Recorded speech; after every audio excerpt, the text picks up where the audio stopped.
ඉර මුදුන් වේගෙන එනවා. ජනෙල් වීදුරු අතරින් වැටෙන්නේ තද අවුරැල්ලක්. ඉඳින් ඉවාන් උන්නේ තද නින්දක. කවදාවත් නැතුව නින්දත් අද තද වෙද්දී නානකාමරයේ මැවුන ඇගේරුවම මැවි මැවි සිහිනෙන් පෙනෙනකොට තව දුරටත් ඒ නින්දට ඒ සිහිනය රුකුලක් වුණේ නෑ. ඉවාන් ඇහැරුනේ ගැස්සිලා වගේ. නින්දෙන් අවදිව යහනේ ඉඳගත් ඔහු අත් දෙකෙන්ම ඇස් දෙක පොඩි කළේ තවමත් ඉතිරි නිදිමත ගතිය නිසා. නිකමට වගේ ඇඳ ළඟ තිබුණ පොඩි මේසයෙන් ජංගමය අතටගෙන ඔහු වේලාව බැලුවා. ආච්චිට රයිස් ගරපන්කෝ, මල හත්තික්කයි. ඔහු දැක්කේ ඔහුගේ රාජකාරි හමුවීමකට වේලාව වෙන් කරගත් තැනැත්තාගෙන් පැමිණි ඇති ඇමතුම් කිහිපය. ඉද්ද ගැහුවා වගේ ඇඳෙන් නැගිටින ගමන් ඔහු ඇමතුම ගත්තේ මුණගැහෙන්න වේලාව යොදාගත් අමුත්තට. මට විනාඩි 10ක් දෙන්න, මං ඔතන. ඉවාන් එහෙම කියනවත් එක්කම ඇමතුම විසන්ධි කරලා නාන කාමරයට වැදුනා. යකෝ අනින්නනේ තිබ්බේ. මේදිනී කිව්වේ නොයිවසිලිවන්ත හඬකින්. නේහා උන්නේ බුෆේ එකේ අඩුපාඩු බලන ගමන්. හෝටලයේ නිල ඇඳුමට ඇය තවත් හැඩට උන්නා. දවසට වතාවක්වත් ලැබෙන පෙම් ඇරයුම් නම් ඇයට අඩුවක් නැහැ. නමුත් අවසන් ප්‍රේමේ ආනිසංස ඇය තවම විඳින නිසා ප්‍රේමය ඇගේ ජීවිතයට නීරස නාමයක් වුණා. ඌ හොරෙක් කියලා හිතන්නත් බෑ බං. අනික කතා කරපු විදිය, ඌ අමුතු විදිය බ්‍රේස්ලට් එකක් දාගෙන උන්නා. මට ඒක හොඳට මතකයි. ඇස් දෙක විතරයි බං පෙනුනේ. අනිත් ඔක්කොම කළු පාට රෙදි වලින් වහගෙනයි උන්නේ. නේහා වරින් වර වැඩේ නිරත වෙමින් මේදිනී එක්ක කියනවා. මේදිනී නම් අහගෙන උන්නේ ෆිල්ම් එකක් බලන ගානට. සිරාවටම බං, හොරෙක් නම් එක්කෝ උඹෙනුත් මොනාහරි හොරකම් කරන් යනවනේ. වෙන දේකට ආපු එකෙක් නම් අඩුම උඹව එහෙම අතෑරලා යනවය. මට පේන්නේ මොකක් හරි වෙන සීන් එකක් ඔතන තියෙන්නේ. මටත් එහෙම හිතුණා. අනික උගේ ඇඟ හුල් හැන්ඩියෙක් බං. නේහා කිව්වේ ඒ කඩවසම්ම පෙනුනේ රූපය මවා ගන්න ගමන්.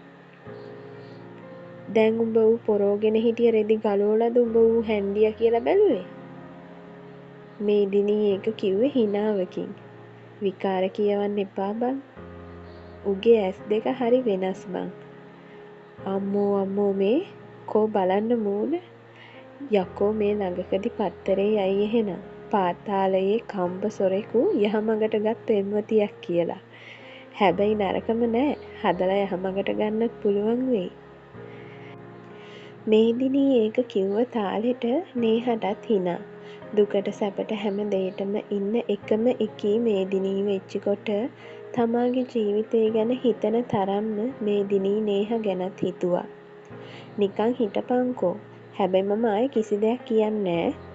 උඹත් මට විහිළු කරනවා නම්. ඔව් තව නම් එපා. දැන් උඹ ඔය සීන් එක මට කිව්ව කීවෙනි පාරද?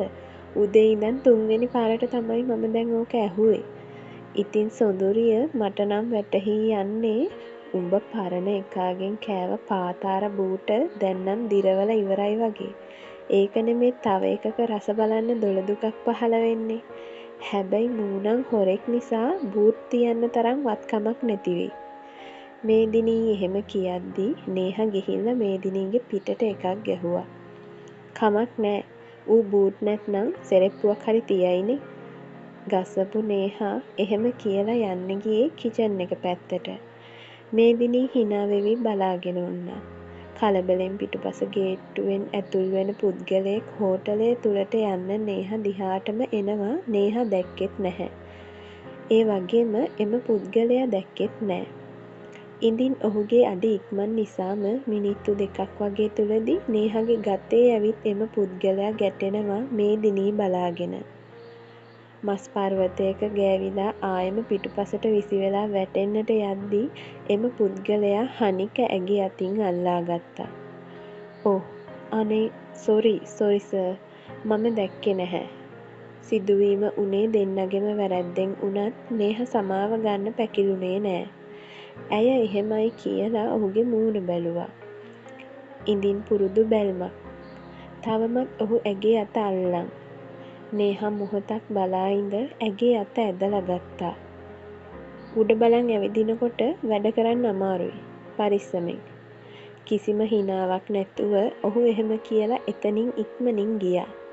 සුදු අත්දිග කමිසය යට කරලා ඊට උඩින් බ්ලේසරයක් දමා තිබුණ ඔහුට තිබුණේ බටර් පාට දීප්තිමත් හමක්.